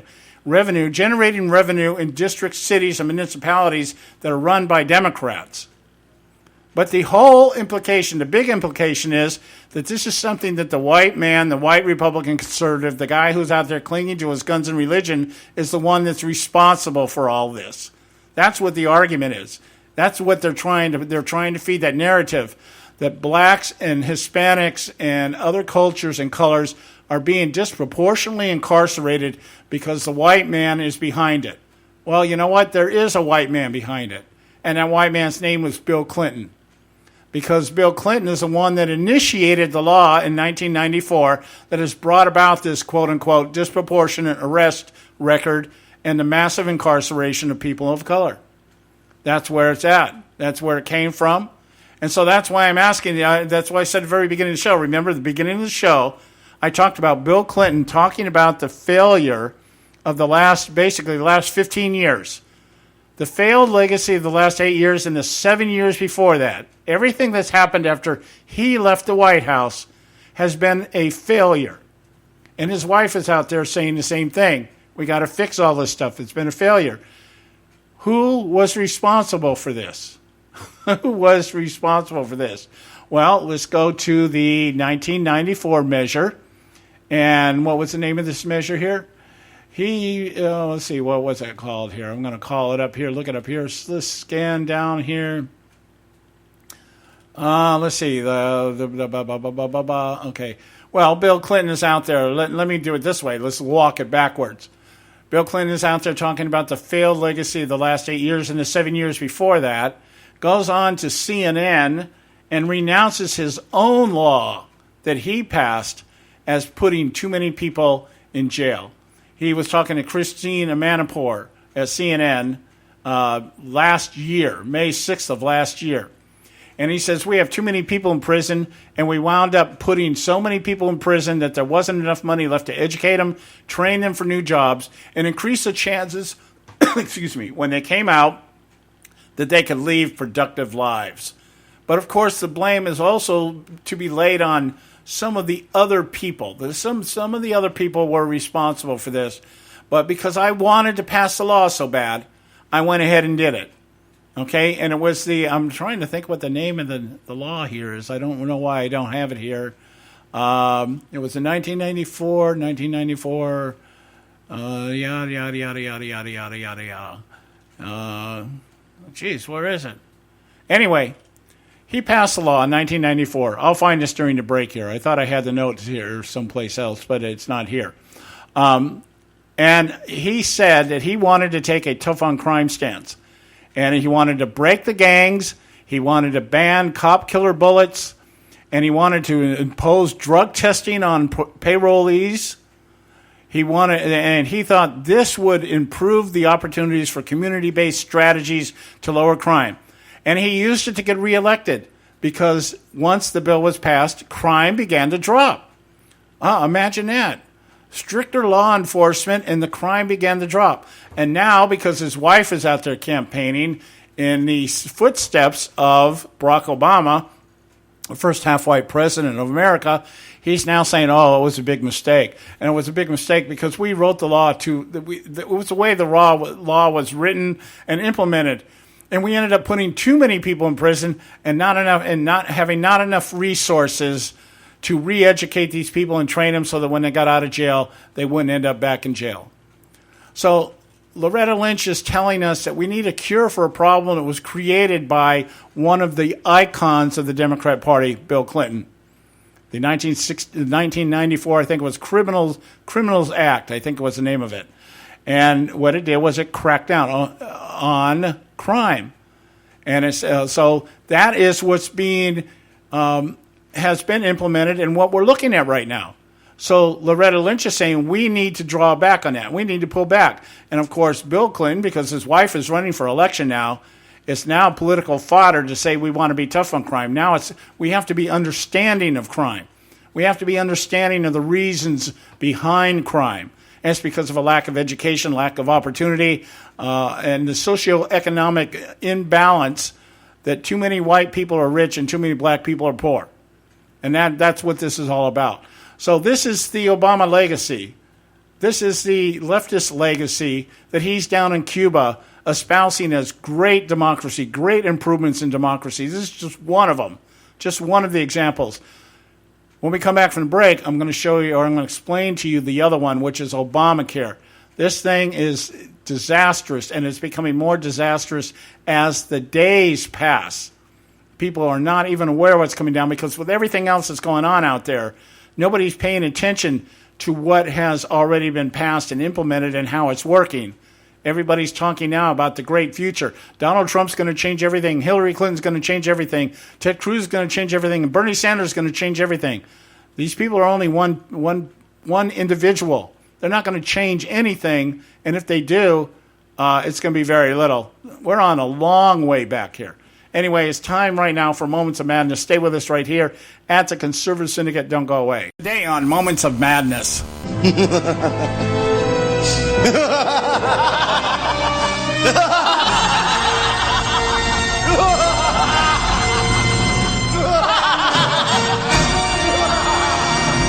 The recent violence that has begun to appear across the country at Donald Trump rallies underscores the truth embedded in the old adage, those who failed to learn from history are too often the idiots that blindly repeat it.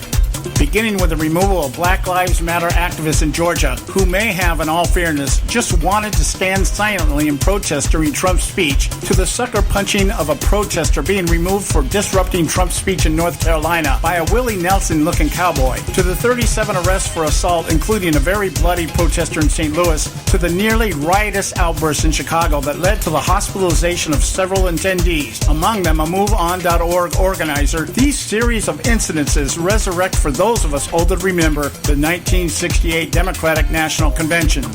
The 68 Democratic Convention was a brokered convention brought about by Lyndon Johnson declining to run for re-election, along with the assassinations of Martin Luther King Jr. and Robert Kennedy within a month of each other.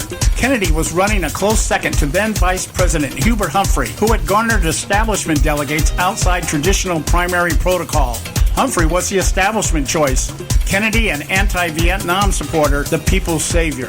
Also present at the 68 convention was the anti-establishment movement Youth International Party, known as YIPPY, led by Abby Hoffman and Jerry Rubin, and the National Mobilization Committee to End the War in Vietnam, called MOBI, led by David Dellinger. Over the course of 4 days, violence routinely erupted on the streets of Chicago, resulting in 589 arrests, 119 and 100 injuries to police and protesters, respectively, and the death of a 17-year-old stopped for a curfew violation who pulled a weapon and fired upon officers. Here's the madness. Parallels between the 68 convention and what we see playing out today are more than eerie. For instance, there is once again the prospect of a DNC brokered convention, this time to ensure an establishment nominee wins with superdelegates should the current frontrunner with more than a shady past be indicted. Her opponent is a populist socialist lauded by the college crowd who feels the burn. Just as chilling is the even more serious prospect of a GOP brokered convention to stop a populist who refuses to play by establishment rules and in doing so has captured demographics establishment candidates can only dream of. Following the 68 convention, another radical group formed at Ann Arbor, Michigan by Students for a Democratic Society called SDS. Founded by a radicalized Bill Ayers, the Weather Underground capitalized on the anti-Vietnam movement and the rise of the Black Panthers. The Weathermen, as they came to be called, participated in bombings of police stations and government installations like the Pentagon, along with riots that coincided with the trial of the Chicago 7, those who had been arrested on conspiracy charges the year before during the 68 Democratic Convention.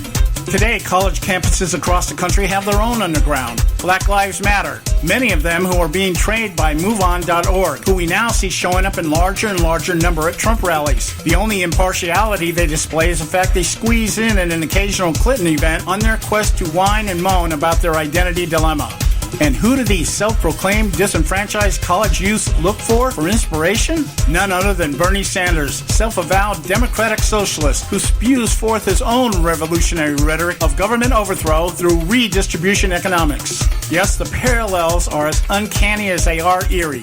Even more frightening, though, is the prospect this time around. While everyone acknowledges the inmates are running the asylum, no one in charge seems to care enough to put any of them back in their straitjackets. My guess is they just want to watch history repeat itself. Unfortunately, there are enough idiots running the streets to make it so. This is John Matthews for Moments of Madness. You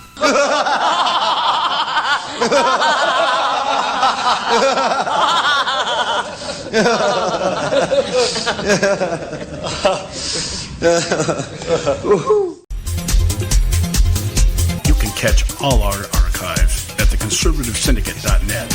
The Conservative Syndicate. Real conservative talk from real conservatives.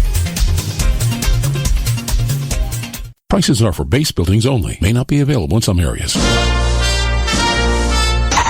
Attention business owners, do you want a stimulus package that really works? Before you spend thousands of dollars more than you should on your next building project, listen to this. General Steel has a stimulus package designed to help you save as much as half the cost of conventional construction on your next building. As much as half. That's right, General Steel can save you thousands of dollars with a pre-engineered steel building designed for your business or church. How about a 50 by 100 foot building for under $30,000? So don't pay thousands more than you should without calling General Steel first and save as much as half the cost and time of conventional construction. With the projected demand for steel in Japan and China, prices may be skyrocketing. 877-927-3360. 877-927-3360. 877-927-3360.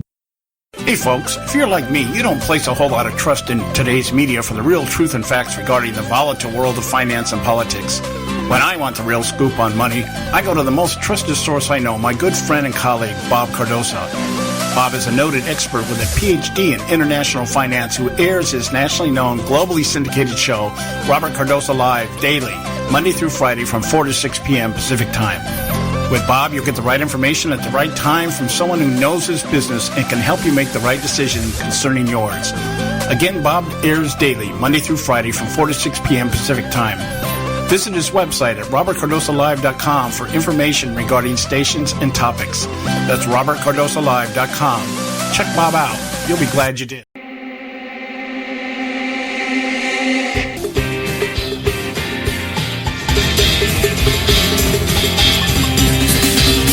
Okay, we are back. And boy, I know this has been a little bit of a long-winded dialogue that we've been listening to, that you've been listening to, that I've been espousing on here.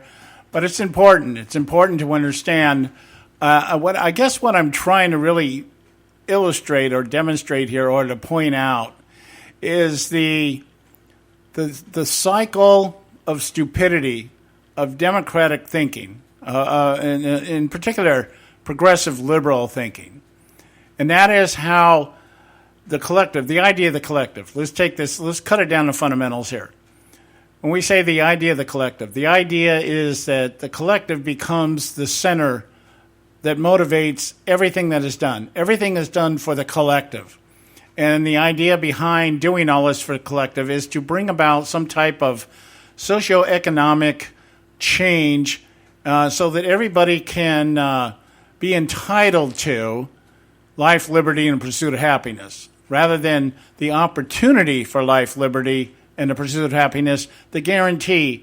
And the government will bring about or implement laws, legislation, and rulings that will implement and bring about this utopian idea that everybody that's an American or lives in America, whether they're American or not, has the same entitlement and the same guarantee that they will achieve or obtain life, liberty, and pursuit of happiness, meaning whatever your definition is of that. Okay? So when Obama's out there talking about his great democratic, progressive agenda and how democracy has just leaped and bounds over everything else that America has been in the past, it's with this idea in mind that Obama believes that the things that he does, one, it's the right thing to do because it gives everyone a fair shot, and we got to do it now because for too long people have been held down for whatever reason, whether it be their color, their race, their culture, or their socioeconomic condition. And so what I'm talking about here is taking a look back here and looking at some of the things that have been done by Democrats in this implementation of this great progressive democratic advancement of ideals that is bringing about utopia, and seeing the ridiculousness of it because actually the people that are behind all this are just as screwed up and corrupt as anybody else that they're pointing to as being the source of the problem. So Loretta Lynch is out here talking about states, municipalities, and cities being guilty of violation of the Title VI of the Civil Rights Act because they are disproportionately targeting communities of color for the purpose of generating revenue at the expense of minorities that can't pay these fines, and so they're being incarcerated unfairly. And so she's saying at the risk of losing federal funding because they believe you're violating Title VI of the Civil Rights Act, you need to back off, and you need to quit putting fines on people and incarcerating them when they can't pay the fine. All right? And if you don't do that, you can lose federal money, especially because you're targeting what they call indigent minorities. Indigent meaning indigent. When they talk about, let me define what that means for you. Okay, I had to look the word up. I hadn't heard the word before. An indigent person, the Justice Guidance defines indigent as anybody who might be eligible for public benefits but is not actually receiving them. So I don't know, are there people in the communities of color that are being targeted disproportionately that are not on public benefits, not receiving public benefits? Are they exempt from this, or are they included? I'm sure they're included. But the point being is, if the government determines that you're eligible for public benefits, whether you're receiving it or not, then you should be exempt from paying fines for crimes that you've committed because you can't pay the fines. And there should be no follow-up retribution, incarceration, or anything else other than maybe providing community service. And then randomly, if somebody wants to make everybody feel good, maybe like on Easter, let's have a fine amnesty day. Okay, we'll erase all the crimes that are out, all the warrants that are out there today. We'll wave our hand and they'll all go away. You know, that kind of thing. So, but what they're not pointing, and what I'm trying to point to, is this cycle of idiocy that takes place within democratic mindset, within the paradigm of democratic progressive thinking here. Many of the cities with the highest fines, such as Philadelphia, are run by Democrats. Okay, and the Justice Department also levies very stiff fines from their point. U.S. attorneys always want fines and restitutions. So the Justice Department itself is just as guilty of doing this, but many of the cities that they're being accused of having these disproportionate fines levied against people that can't pay them are run by Democrats. We pointed that out earlier. And the liberals are actually the ones that are responsible for the need to levy these stiff fines anyways. Why? Because Democrats think, while we have these people incarcerated or after they get out, we have to retrain them. We have to re-educate them. We've got to give them a reason to go out, not to go back out on the street. So they create all these programs, whether it be drug counseling or whether they have home electronic monitoring. People got to wear bracelets or anklets or whatever to let everybody know where they're at. You know, if you can't trust the person enough, you're going to let them go, but you're going to monitor them. And you think by doing that, you're going to reduce the cost of incarceration when this stuff actually ends up costing more. So the fines are being levied for the purpose of paying for the programs to re-educate, retrain, rehabilitate those that are being incarcerated. And then they turn around and say it's all racist.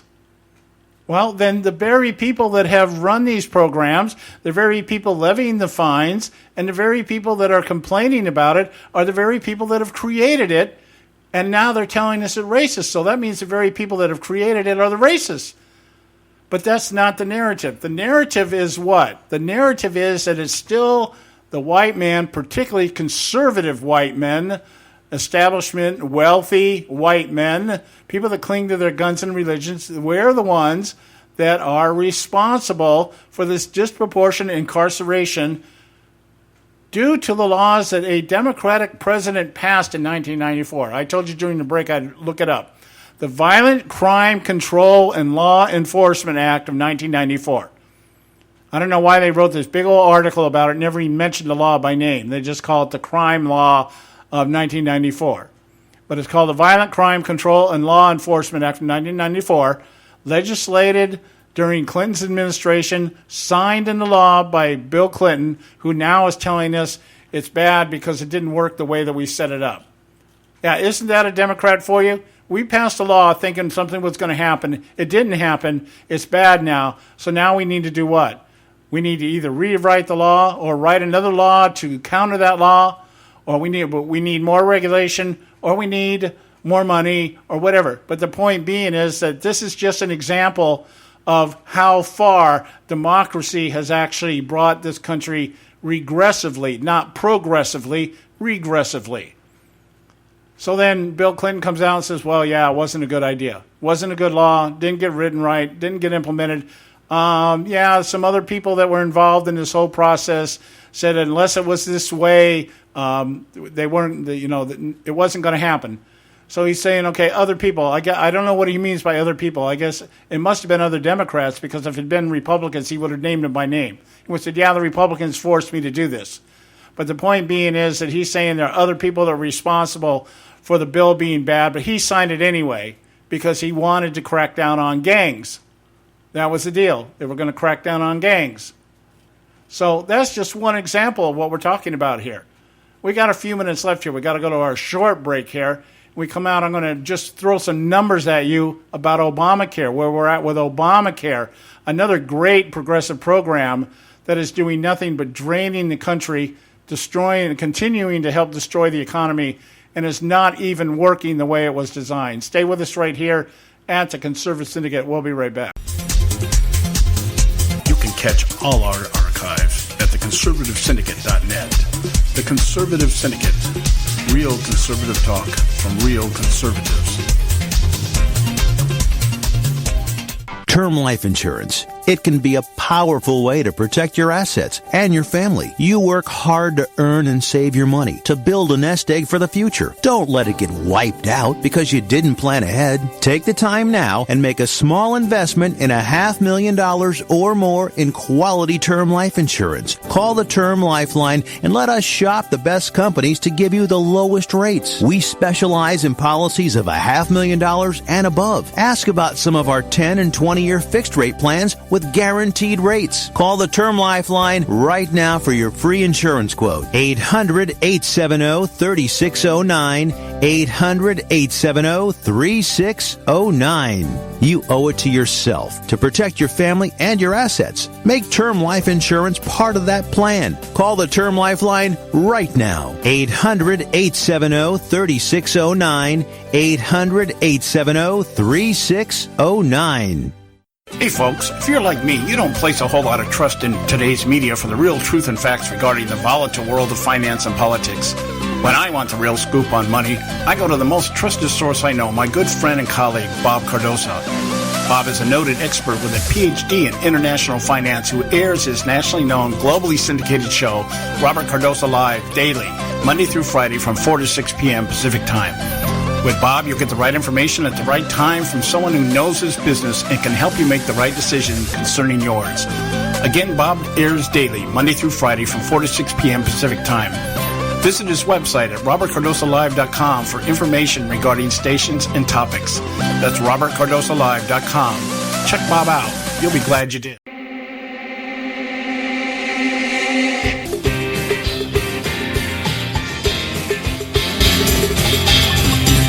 We're back.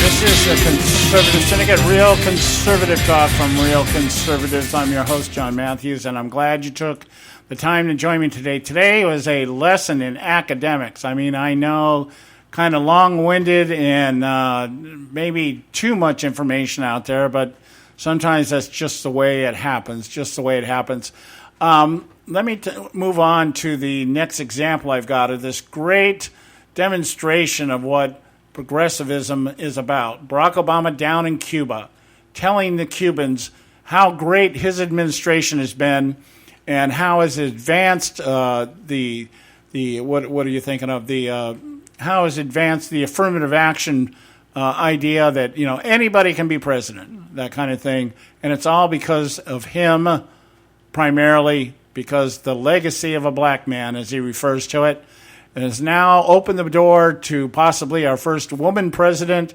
or Democratic socialist. We've already got a Democratic socialist in the White House. We've had him in the White House before by the name of Bill Clinton and Jimmy Carter. They just weren't called that in those days because socialist was a bad word. Today it's a good word because Bernie Sanders has made it cool to be socialist. So now, Obamacare. I'm just going to, in the few moments that I have here left in today's show, going to run some numbers by you so that you'll see what's going on here. The next chapter for Obamacare. The White House is already in the process of implementing the propaganda machine. Over the next few weeks, they're going to start telling the public just how great everything has been since Obamacare has been implemented. Now, what we do know, according to the Washington Times, is that Obamacare insurance premiums are going to leap about 6% over a year ago, over the next decade, okay? And the companies that are being forced to offer it are going to be dropping millions of employees from their health plans as insurers and employers calibrate their offerings. So what this means is not only are employers going to be dropping people, what that means is they're going to be either laying people off or they're going to be reducing hours to get below the minimum, 30-hour minimum. Whatever combination of things has to work in order to keep from having to pay for Obamacare for their employees because the rates are going to continue to go up. And the insurers are looking at ways of adjusting this also. As we learned last year, some of the major insurance, what was it, healthcare, oh God, I can't remember the name of it right now, one of the big, United Healthcare is talking about pulling out of Obamacare because they can't make any money. And, of course, the government's saying, well, don't worry about it. We'll subsidize it. We'll give you the money, make it up to you. There's only so much money going around. But that's what's going to account for premium increases because unknown costs. Remember Barack Obama telling us that it was I'm not going to sign any law that's going to add 1 penny to the deficit. Right, okay.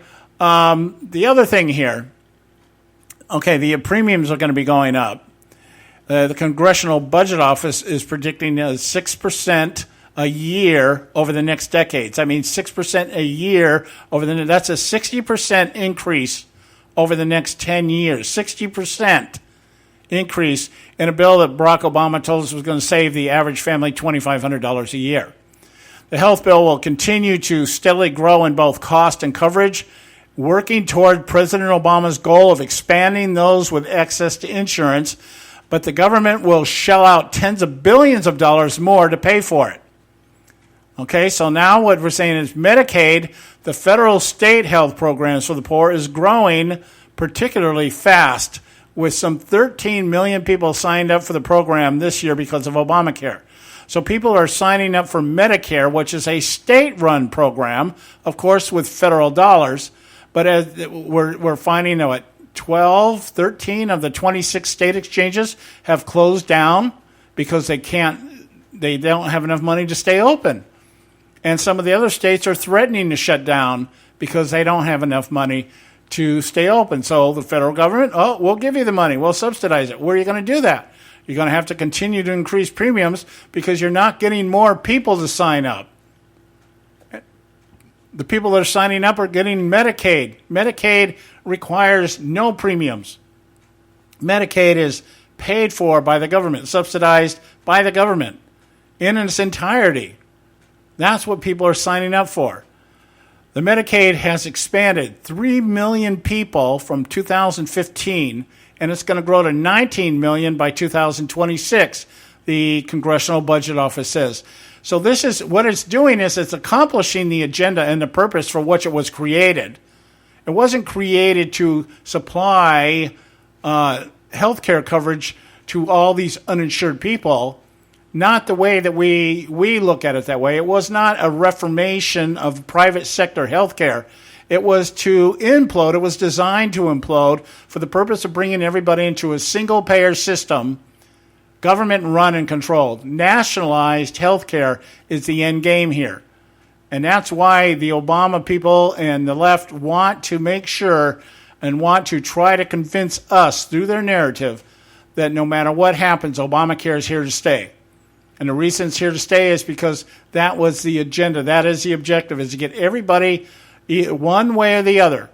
One way or the other. Either price you out so that you can't get it, you end up going on Medicaid, or to destroy the health insurance companies to such a degree that if they just want to keep their doors open, they have to rely on government subsidies. The government will end up picking who the health insurers are, or the government will create their own health insurance company called Medicaid. They'll just call it something else, and we'll get into a single-payer system, which Obama said a couple decades ago, that was his intent. That's what he saw as the perfect system. Government-paid, subsidized health care, subsidized by the taxpayers, preferably the 1%, the upper 1% that pay proportionately more of the taxes than the rest of the country put together. So it says up $3 million people from 2015 on Medicaid, and it will grow to 19 million by 2026. Some of the millions that will be working poor who could get coverage through the job but choose Medicaid instead. Okay, but millions of others will be thrown out of their plans by businesses who decide it's cheaper to pay the government penalty than to offer coverage to their employees. So the employers are going to start just saying, you know what, we'll either drop back the workforce, we'll drop down the hours, or we just won't offer it and we'll pay the fine because it's cheaper. It's more profitable. Let me give you real quick here. 6 broken promises of Obamacare. If you like your health plan, you can keep your health plan. We all know that one. Promise number 2. I can make a firm pledge under my plan. No family making less than $250,000 will see their taxes increase. Not your income taxes, not your payroll taxes, not your capital gain taxes, not any of your taxes. Obama on September 12, 2008, okay, when he was still campaigning. But not only did Obamacare take $716 billion out of Medicare to help pay for the health law, it also created 18 new tax hikes to pull in $836.3 billion during the first 10 years. The new taxes hit Americans for $36.3 billion in 2013 alone. Promise number 3, I will not sign a plan that adds one dime to our deficits, either now or in the future. Obama, September 9th, 2009. Less than 4 years later, the Government Accountability Office announced Obamacare would increase the federal deficit by $6.2 trillion over the next 75 years. Okay, promise number 4. You should know that once we have fully implemented, you're going to be able to buy insurance through the pool so that you can get the same good rates as a group that if you're an employee at a big company, you can get right now. Means you're going to be able to have access to Cadillac plans, and your premiums will go down. Not only did that's on July 6, 2012. Not only did the premiums go up, they have continued to rise. The CBO now predicts that by 2025, employment-based coverage will cost about 60% more. That was a 6% a year over the next decade, which we mentioned earlier. Promise number 5, under our plan, no federal dollars will be used to fund abortions, and federal conscience laws will remain in place. Obama, September 9, 2009. And we know that Obamacare does, in fact, pay for abortions. Remember that? Sestak signed a bill based on this. He said, I'll sign it as long as we're not paying for abortions. And then he disappeared from sight. Promise number 6, the implementation of this is fabulous. Think about this, guys. I want to lay this out to you. The cost of creating the healthcare website has grown to over $2 billion, and the website still doesn't work right. Still doesn't work right. The health reform Investors Daily is saying that basically we've had a $55 billion waste so far with Obamacare. Premiums are going to continue to go up, and everything is going to continue to go down in terms of quality and care because something has to be traded off. There you go. There's a great Obama legacy. That's just 2 examples. Maybe we'll present you more during the rest of the week here. It's time to go right now. We love you guys. We'll be back on the air tomorrow, 3 o'clock out here on the West Coast, 6 o'clock on the East Coast. Visit our website, theconservativesyndicate.net. God love you. We'll talk to you tomorrow. Thanks for tuning in to this edition of the Conservative Syndicate, the globally syndicated, politically incorrect talk show that seeks to tear down the imaginary wall of separation between church and state. We want to make you aware you can find and access all of our show archives at our website, theconservativesyndicate.net, as well as our broadcast stations and times. That's the conservativesyndicate.net. We so appreciate you taking time to tune in, and we so look forward to continuing to bring you the best and uncompromised talk radio available on the net today. And remember, folks, it doesn't matter how many times you get knocked down in life. It only matters how many times you get up. I'm John Matthews, signing off until next time, right here on the Conservative Syndicate. God bless you, and may God continue to bless America.